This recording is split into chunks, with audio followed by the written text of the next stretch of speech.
Mesdames et messieurs Balance, bonjour. Voici votre tirage du 15 au 31 mars 2024. Allez, pour les balances, on retient une date là sur les 2 semaines, c'est le 25 mars. Donc nous avons une éclipse qui se fait et sous votre signe. Voilà. Donc sur les balances, pleine lune, vous nous arrivez et vous nous forcez au nettoyage de printemps. Alors forcez dans le bon sens, attention, hein, voilà. Forcer, c'est-à-dire que oui, allez, hop, hop, hop. Là, il faut nettoyer, il faut enlever, il faut vendre, il faut jeter, il faut donner.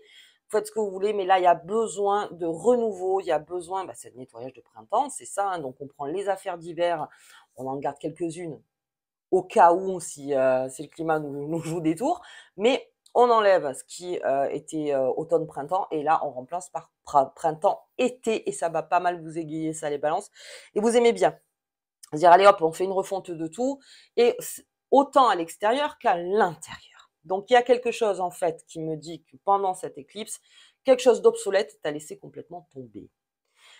Qui n'a plus lieu d'être là, en tout cas pour la saison, le cycle. C'est-à-dire ça n'a plus lieu d'être là et que si c'est, comment dire, c'est à mettre dans un tiroir, en fait, et à ressortir peut-être plus tard. Mais là, pour l'instant, on est dans le réveil de quelque chose chez le Balance, là, surtout dans les 2 semaines. Donc, d'être le plus léger possible pour être dans cet éveil, ce réveil, enfin, plutôt, je dirais un réveil. Voilà, plutôt réveil qu'éveil et de partir donc sur cette belle saison en fait qui est en train d'arriver, les balances. Allez, c'est parti. On y va, on s'affaire. Il faut absolument que je mette ce lien de l'art du rangement de je ne sais plus qui parce que du coup j'ai oublié le nom. Je vais mettre les liens sur toutes les vidéos parce que ce bouquin est juste génialissime. Enfin, en tout cas, de très bons conseils. Allez, la force chez le balance. La force de faire, la force de défaire, la force de refaire, la, la force de plein de choses. Là, le balance, on est à fond. Alors, il y en a qui ont déjà senti l'énergie, les balances, hein, où on se sentait, allez, on y va, là, il y en a marre. Hein. Allez, hop, hop, hop. On y va. On s'affaire beaucoup. Hein. On s'affaire beaucoup. On est très motivé sur les choses, en tout cas. Et c'est pour ça que le fait d'avoir laissé quelque chose de côté qui peut-être était trop lourd, ça vous allège et là, ça vous redonne une belle force, en fait. Et puis, dans la force, moi, cette carte, en tout cas, on est aidé. Il y a quelqu'un près de vous qui vous aide. Vous n'êtes pas seul et vous êtes outillé. Alors, je ne le dis pas assez pour cette carte, mais non seulement vous êtes outillé, mais vous n'êtes pas seul. Donc, vous pouvez avancer avec force. La force, c'est c'est cette façon euh, d'être toujours tenu de l'intérieur pour arriver à ses objectifs, pour arriver à quelque chose en fait qui vous tient vraiment à cœur et vous avez cette force-là, là pendant 2 semaines. Alors surtout avec cette éclipse qui est là, vous verrez que le 24, 25, 26, s'il y a un petit peu de fatigue, c'est normal, hein, si votre sommeil est un petit peu il y a l'épreuve, c'est normal, mais ça vous donne encore plus de force parce que je pense que ce sera là qu'il faudra jeter quelque chose, alors dans le symbole, hein, jeter quelque chose ou mettre, je dis pas jeter, non pas jeter, mettre dans le tiroir. Mettre dans un tiroir aujourd'hui, c'est pas la peine. C'est on sort avec force et on continue le chemin, mais sans s'alourdir. Donc si je ne veux plus m'alourdir, mais que je pense quand même que l'idée est bonne, je la mets dans un tiroir. Basta. Alors, il y en a qui le font en termes d'écriture, il écrit. Voilà, ça. On le met, mais carrément, hein, dans un tiroir, hein, c'est ça. Et je ne veux plus y penser, mais je sais que c'est dans le tiroir. Et un jour, peut-être, je le ressortirai, ou je le prends, je le jette, ou je prends et je réanalyse la situation et voir comment dire, comment je peux l'appliquer. Il y en a beaucoup qui font ça, en fait, sur des années. C'est-à-dire, ils ont une idée, ils mettent dans un tiroir, donc c'est le tiroir à idées. On met dans le tiroir, on date, surtout on met la date. Et puis, il y en a qui ressortent au bout d'1 an, 2 ans, parce que il y a toute une vie qui se fait. Et il dit, tiens, je vais ressortir le papier, c'est vrai. Et voir. Bon, ben oui, c'est toujours dans mon idée, mais c'est pas encore d'actualité. Ben, on remet dans le tiroir. Et ça, en fait, ça donne un fil conducteur. Parce qu'à un moment, le papier, soit on en fait quelque chose, soit on le jette. Soit voilà, on le met de côté, soit par souvenir, on le garde, hein, de toutes les pensées que vous avez pu avoir. Mais c'est très intéressant en fait d'écrire parce que vous gardez ça et ça vous renforce aussi, ça vous renforce, ça vous redonne confiance sur les idées que vous avez eues peut-être à l'époque. Si vous êtes un peu plus fatigué en ce moment, de se dire mais attends, à l'époque j'avais plein d'idées, je savais comment faire, je savais où aller. Il y en a qui marquent même le cursus. disent voilà, j'ai eu cette idée et jusqu'au projet, ce que j'ai fait, ce qui s'est passé, comment ça s'est passé. Enfin voilà, je vous donne 2-3 trucs, mais c'est vrai que là, on force, force, force. Donc quelque chose à laisser de côté pour pouvoir être beaucoup plus renforcé. Bien, c'est toujours mon nettoyage de printemps. Allez, on y va. On y va pour les balances. Ah, on l'a vu. On l'a vu, on l'a vu. On l'a bien vu celle-là. Allez, elle est là. La lune, l'enchanteur. Bien. Et le chant des serpents. Attends, on va regarder ça. Sur cette lune, l'envie d'évasion, ça, c'est sûr. Quelque chose à mettre. Ça, c'est vraiment ça, hein, enchanteur. Quelque chose à mettre de côté. Allez, qu'est-ce qui se passe de ce côté-là? On a donc cette lune, cette envie d'évasion. Évadez-vous un maximum. Tiens, j'ai la famille qui est tombée. Avec la maladie. D'accord, donne une indication. Alors, on a cette lune qui est très prononcée hein, avec cette éclipse, hein, forcément. Donc, le 25, 24, 25, 26, là où il y a la plus forte influence. Envie d'évasion, envie de partir, parce que j'ai un déménagement ici. Et besoin de s'évader. Alors, c'est vraiment le besoin de s'évader. Si vous pratiquez la méditation, évadez-vous un max. 24, 25, 26, on s'évade. Et de toute façon, l'esprit, le corps va remonter les choses. Et c'est là où vous pourrez bien faire votre nettoyage de printemps dès que tout sera remonté. Allez, on y va. On va regarder un petit peu. Bien. Nouvelle construction. Nouvelle construction. C'est-à-dire, on a c'est un peu comme la tour, vous savez, foudroyée. Eh bien, on reconstruit sa tour. On la reconstruit en s'évadant, en lâchant prise, en se donnant encore le goût de se dire je suis libre de. Voilà, je suis libre de. La lune argentée va mettre beaucoup le doigt sur quelque chose. Vous le sentirez, les balances les plus sensibles qui m'écoutent, vous sentirez ça et vous sentirez que avant construction, c'est-à-dire de reconstruire, j'ai besoin de m'évader. J'ai vraiment besoin de m'évader. Et le nettoyage, c'est une façon de s'évader aussi. On ne le dit pas assez, mais c'est vrai que quand on fait son ménage ou n'importe, c'est aussi une façon, alors déjà de remettre en ordre les choses et aussi de penser à autre chose. Voilà, de bien ranger, de bien avoir enlevé de ce dont vous n'avez plus besoin. Enfin, plein de choses. Allez. Ok, le despotisme, très important. Pensée intime, ça on le verra plus tard. Allez, pour cet enchanteur avec ce cercueil, ça c'est vraiment ce que je vous disais en début de jeu. Il y a quelque chose qui vous retient. Donc on a Mars qui rentre en poisson le 22. Ça vous... C'est quelque chose qui est là depuis longtemps, hein, les balances. C'est quelque chose qui vous enchaîne depuis longtemps. C'est en cours hein, avec ce cercueil, c'est-à-dire qu'il y a une finalité. Alors, soit vous êtes en phase finale, soit vous êtes en phase de renaissance, soit non, en finale, en chaos ou en renaissance. C'est dans quelle période vous situez-vous, en fait. Et pendant ce temps-là, en fait, on essaye d'analyser les énergies et de pouvoir voguer avec. C'est-à-dire dans où je me situe, ce que vous demande l'enchanteur. Dans quelle période je me situe, quel est mon processus de deuil par rapport à quelque chose, où j'en suis, parce que le despotisme serait une façon de me dire que je suis donc enchaînée dans un processus, dans un des processus de deuil, et que je n'arrive pas à passer à autre chose. Donc, où est-ce que je suis? C'est la question dans mon deuil. Vers où le fait de l'identifier déjà et de se dire, bon, ok, donc je suis passée par cette phase, je suis passée par cette autre phase, et là il y a une phase sur laquelle je n'arrive pas à passer, et à se poser la question, c'est peut-être la phase en fait qui vous retient, et comme je vous le disais, qui est finalement obsolète, qui est peut-être déjà travaillée, si vous m'entendez bien, mais que vous gardez. Alors, pour n'importe quelle raison, vous gardez cette phase. Alors, ça peut être aussi une phase de confort. Ça, c'est vraiment psychologique. Donc, du coup, une phase de confort et que vous dites, je préfère rester dans cette phase. C'est une protection aussi de se dire dans cette phase, j'y suis peut-être bien, mais on vous demande de sortir de cette phase. Et avec Mars ce nettoyage, cette éclipse qui est là, ça donne un coup de pied. Mais identifiez d'abord dans quelle phase vous êtes.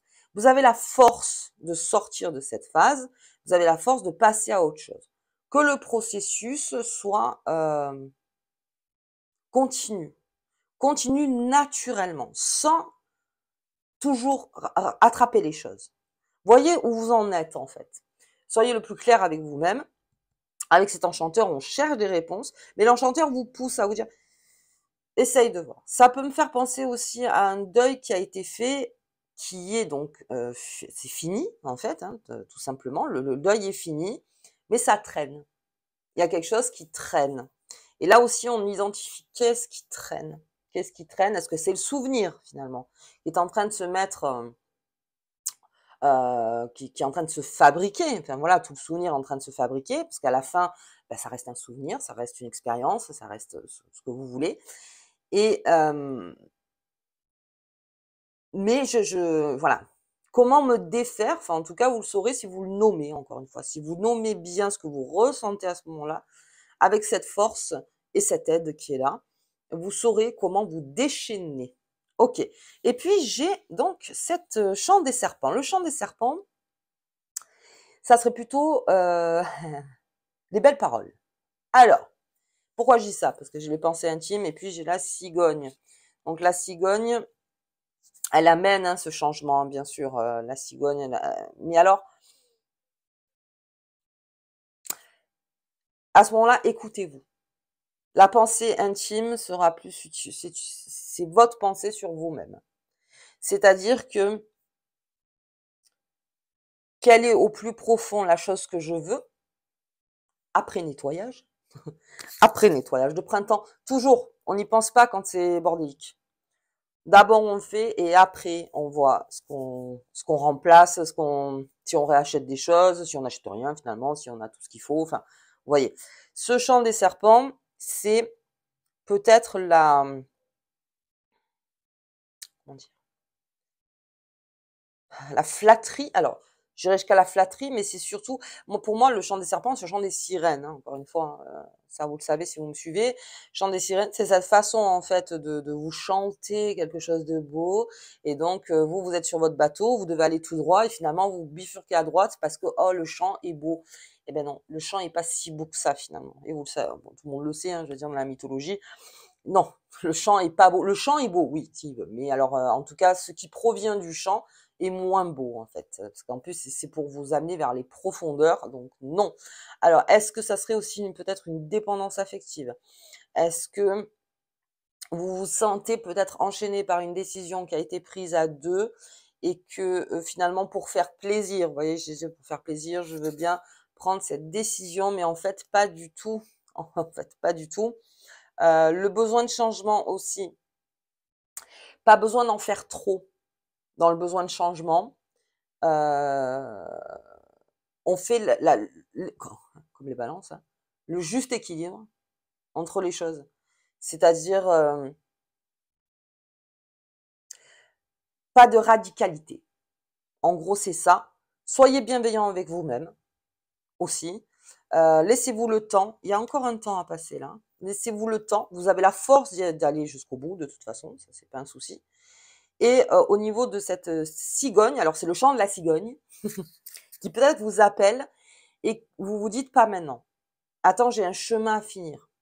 J'ai un chemin à finir. Mon processus n'est pas fini. Vous voyez?